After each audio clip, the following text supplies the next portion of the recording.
নবী আকরাম সাল্লাল্লাহু আলাইহি ওয়াসাল্লামের সাহাবী হযরত আবু হুরায়রা রাদিয়াল্লাহু তাআলা আনহু বলেন, রাসূল করিম সাল্লাল্লাহু আলাইহি ওয়াসাল্লামের সামনে কাছে সৎকার খেজুর আসলো। শয়তান আল্লাহ তাআলার কাছ থেকে আমাদেরকে ধ্বংস করার জন্য, কুমন্ত্রণা দেওয়ার জন্য, পথভ্রষ্ট করার জন্য আল্লাহ তাআলার পক্ষ থেকে সব ব্যবস্থা নিয়ে এসেছে। শয়তান বলে, আল্লাহ আমাকে আপনার রহমত থেকে বিতাড়িত করে দিলেন, আমি থাকবো কোথায়? আমার থাকার জন্য আপনি ঘর দেন। আল্লাহ রসুল বলেন, আল্লাহ বললেন, শয়তান তোমার থাকার জন্য ঘর হইল বাথরুম, বাথরুমে থাকো। শুধু বাথরুম নয়, যত ময়লা আবর্জনা, যত ধরনের নাজাসত নাপাকি অপবিত্র স্থান আছে, সেই অপবিত্র স্থানে শয়তান থাকে। আল্লাহর নবী সাল্লাল্লাহু আলাইহি ওয়াসাল্লাম বলেন, শয়তান বলে, আমাকে সুযোগ দেন, আমাকে লম্বা হায়াত দেন, কিয়ামত পর্যন্ত যেই দিন সব মারা যাবে ওই দিন পর্যন্ত আমাকে লম্বা হায়াত দেন। আল্লাহ বলেন, ইন্নাকা মিনাল মুনজারিন, যাও তোমাকে আমি কিয়ামত পর্যন্ত লম্বা হায়াত দিলাম। সুবহানাল্লাহ। রাসূলুল্লাহ সাল্লাল্লাহু আলাইহি ওয়াসাল্লাম বলেন, মানুষ এদেরকে দেখে না, কিন্তু জিন্নাত এবং শয়তানদেরকে অন্যান্য প্রাণীরা অনুভব করতে পারে। এজন্য রাসূল বলছেন, সন্ধ্যা যখন ঘনিয়ে আসবে ওই সময় তুমি নিজেও ঘরের ভিতরে থাকার চেষ্টা করো, সন্তানদেরকেও ঘরের ভিতরে নেওয়ার চেষ্টা করো।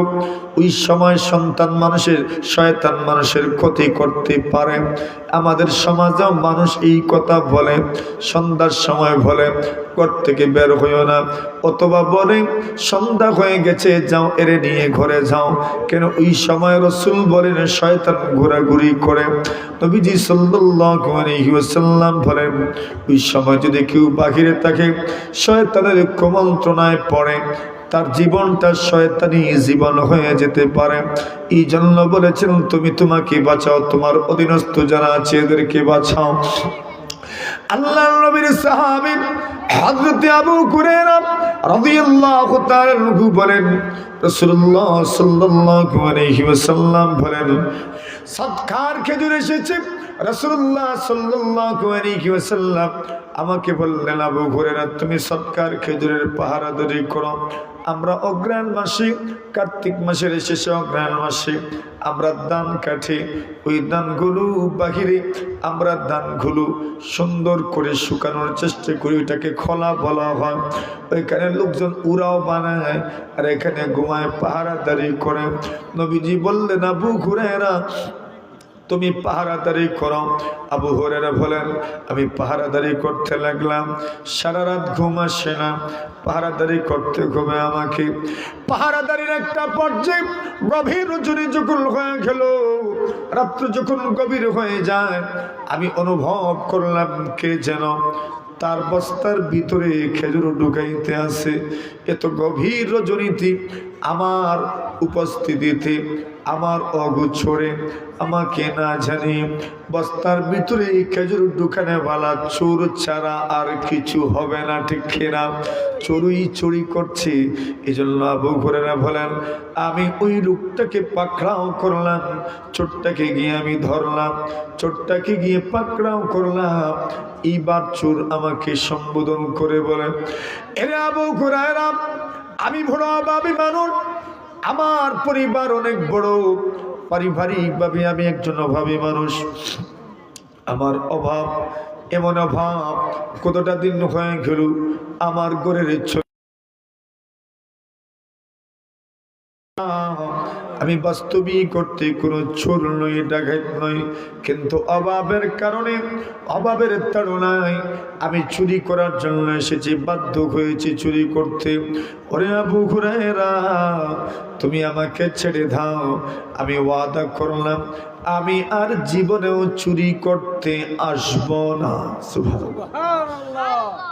আবু হুরায়রা বলেন, আমার বড় দুঃখ লাগলো তার অভাব স্বভাবের কথা শুনে, এজন্য আমি তাকে ছেড়ে দিলাম। সুবহানাল্লাহ।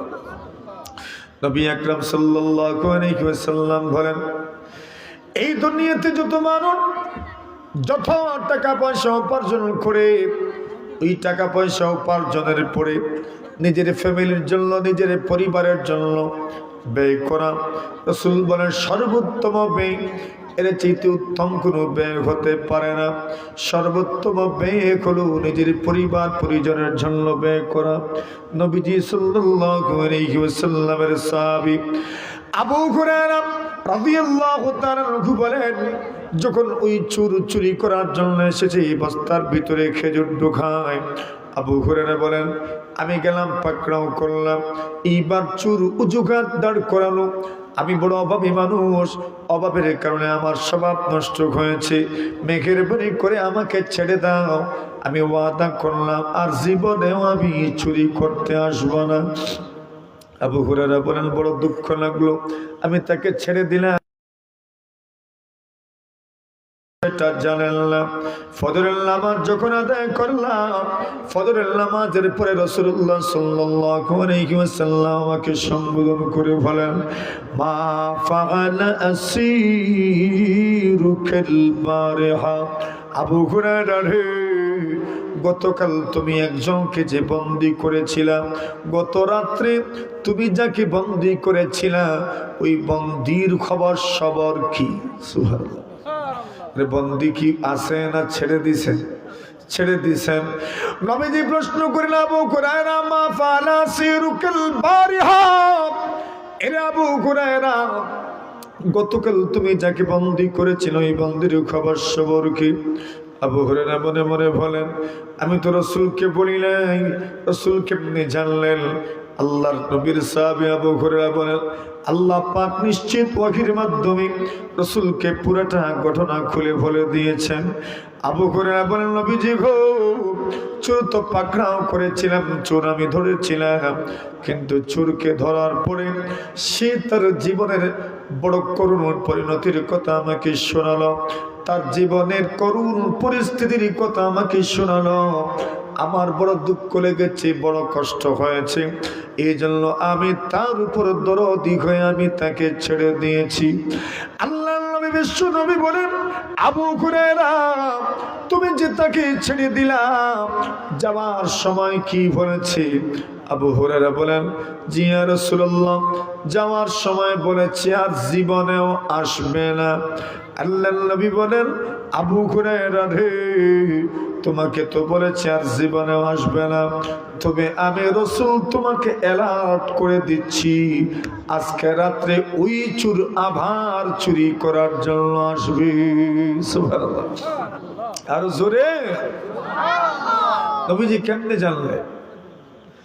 মোহাম্মদ হরগিজ না গুফতা, তা না গুফতা জিবরাইল,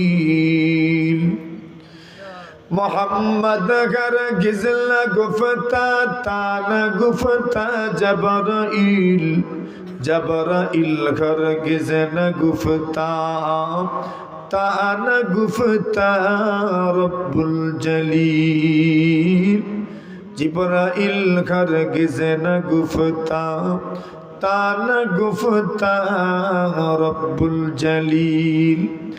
আল্লাহ পাক ওহীর মাধ্যমে জানা দিয়েছেন, নবীজি চোর এসেছিল, আবু হুরায়রাকে যে কোনোভাবে বুঝিয়েছে, আবু হুরায়রা তাকে ছেড়ে দিয়েছেন।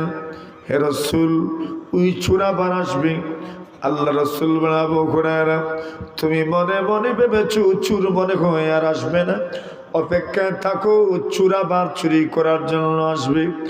আবু হুরায়রা বলেন, নবী যেহেতু বলেছেন চোর চুরি করার জন্য আসবে, নবীর কথার চাইতে সত্য কথা তো আর হতে পারে না, নবীর চেয়ে সত্যবাদী তো আর কেউ হতে পারে না।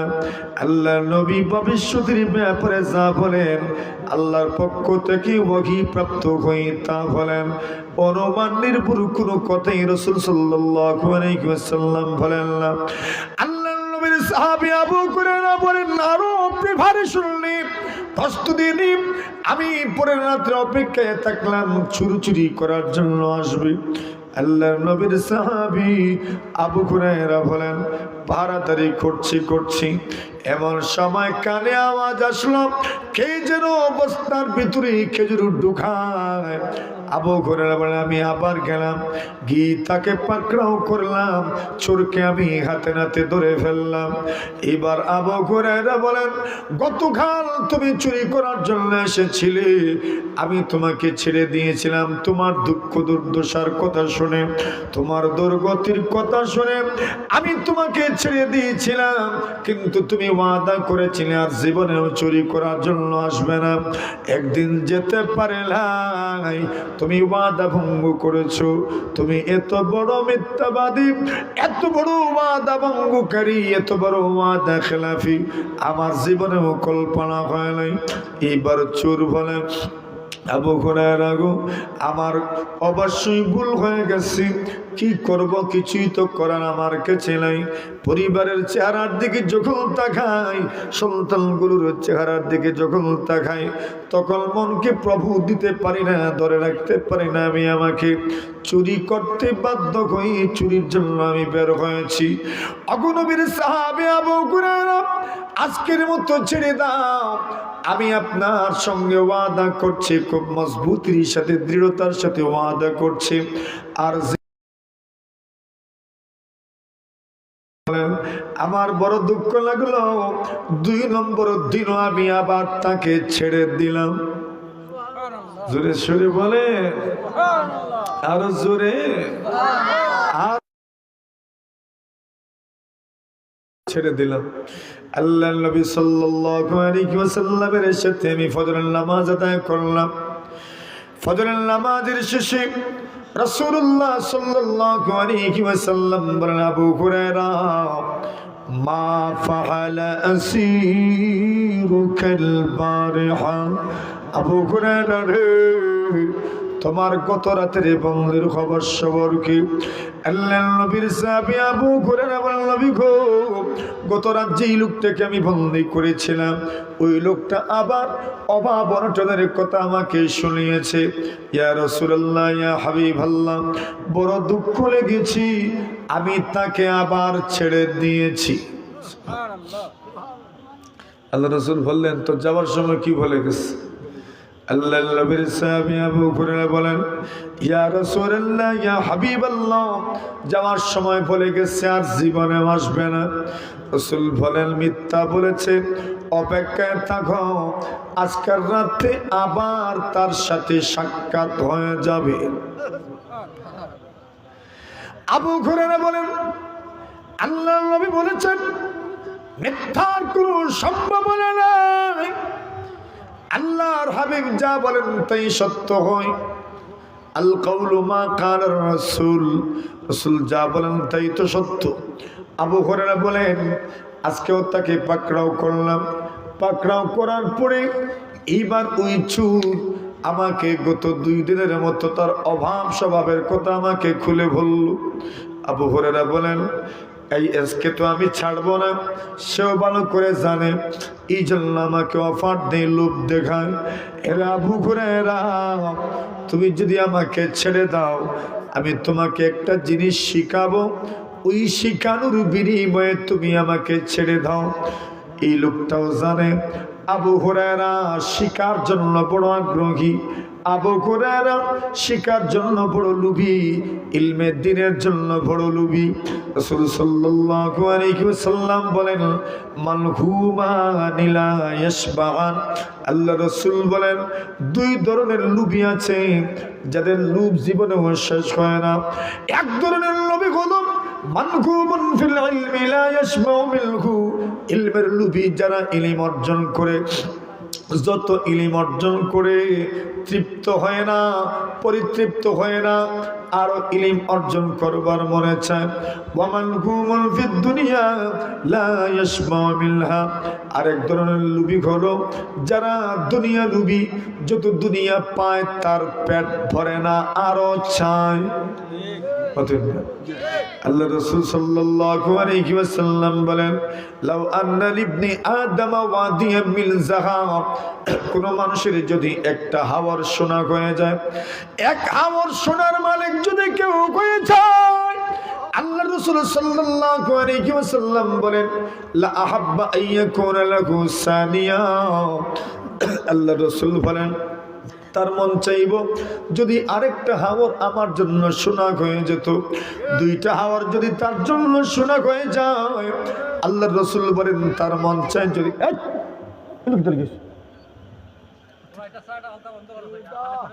তুমি এখানে কি যাও তুমি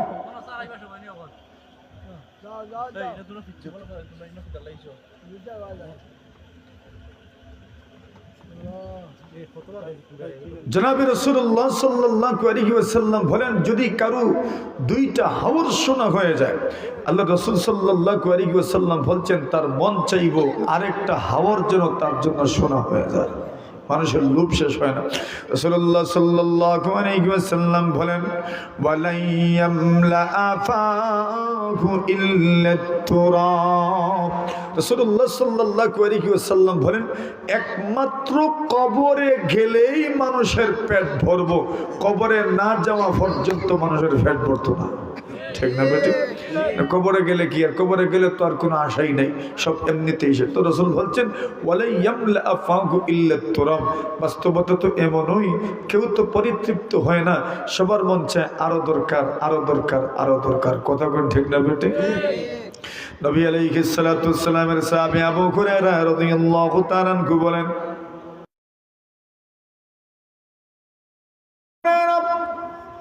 আমি আপনাকে কোনো কিছু শিখাবো, এই জন্য আপনি আমাকে ছেড়ে দাও, আমি আপনাকে কিছু শেখাইতে চাই। আবু হুরায়রা শিখার জন্য বড় আগ্রহী। নবীর ঠিক আছে কি শিখাইবা শেখাও, আমি তোমাকে ছেড়ে দিব। সুবহানাল্লাহ, আজকে চুক্তি হচ্ছে, তুমি আমাকে কিছু শিখাইবা তবে আমি তোমাকে ছাড়বো। লোকটা শিখায়, বলে তুমি যদি চুর কুরআন কি তিলাওয়াত কা মজা আওয়াজ कैफियत तस्लीम कैफियत वर्गी कुछ गे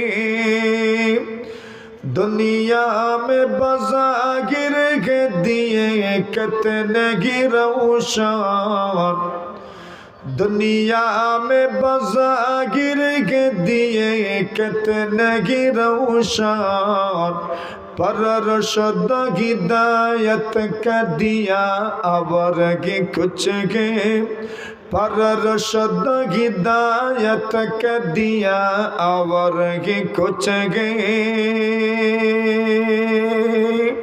रूहानी व जिस्मानी मरद उससे गे जाते, रूहानी व जिस्मानी मरद उससे गे जाते, ऐ साहिब कुरआन की दवा और ही कुछ गे, ऐ साहिब कुरआन की दवा और की कुछ गे। আল্লাহু আকবার। কোরআনে মাজিদের তিলাওয়াতের কথা বলছেন, আয়াতুল কুরসি তিলাওয়াত করবেন, আপনার ঘর ডাকাত ঢুকবে না, আপনার ঘরে ভূত ঢুকবে না, ফেরত ঢুকবে না, জিন্নাত ঢুকবে না, কিছুই ঢুকবে না। যদি আয়াতুল কুরসি তিলাওয়াত হয়, তাহলে কোরআনের জিক্রের মাধ্যমে শয়তান ভাগে কি ভাগে না? হ্যাঁ, শয়তান ভাগে। হযরত ইবনুল কাইয়্যিম রাহিমাহুল্লাহু তাআলা বলেন, আল্লাহর জিক্রের এক অসংখ্য অগণিত ফায়দার একটা ফায়দা হলো, যেখানে আল্লাহর জিকির হয়, যেখানে আল্লাহর জিকির হয়, ওই স্থান থেকে শয়তান পলায়ন করে। সুবহানাল্লাহ, জোরে বলে। ওই জায়গা থেকে শয়তান কি করে? পলায়ন করে। যেখানে নামাজ হয়, যেখানে জিকির হয়, ওই স্থানে শয়তান আসে না, শয়তান পলায়ন করে। এখন আসে আল্লাহর জিকির বলতে আমরা কি বুঝি? এই কথাও তো বোঝার দরকার। আল্লাহর জিকির বলতে মানুষ তার জীবনে যত কিছু পড়বে এই সবগুলো আল্লাহর জিক্রের অন্তর্ভুক্ত। সকাল সন্ধ্যার তাসবিহ সেগুলো আল্লাহর জিক্রের অন্তর্ভুক্ত। সকালবেলা তাসবিহ পড়বে এটা আল্লাহর জিকির, সন্ধ্যাবেলা তাসবিহ পড়বে এটাও আল্লাহর জিকির। আল্লাহর বান্দা নামাজের পরে তাসবিহ পড়বে সেটাও আল্লাহর জিকির। আল্লাহর বান্দা দোয়ার মধ্যে আল্লাহকে কিছু বলবে সেটাও আল্লাহর জিকির। বলছেন কোন মানুষ যদি আল্লাহর ওলি হতে চায় তো আল্লাহর ওলি হবেন কেমনে?